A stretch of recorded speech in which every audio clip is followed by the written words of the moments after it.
Got a minute? Let's make this.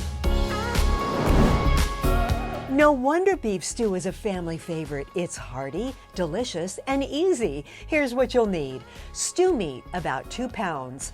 Chuck makes great stew.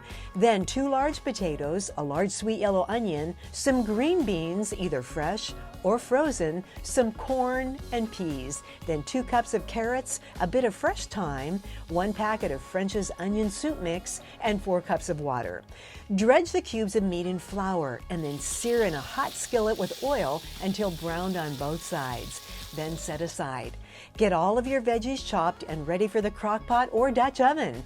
Start with the stew meat and then add the potatoes, carrots, onion, the peas, corn, green beans, a teaspoon of salt, a teaspoon of pepper, the soup mix, and then the water. Finish with just a sprig or 2 of thyme and let the magic begin. Cook on high for 6 hours or just 3 hours in a Dutch oven, and your beef stew is done. One of America's favorite dinners is served. We'll see you next time on the 1 Minute Kitchen. 1 Minute Kitchen proudly presented by these sponsors.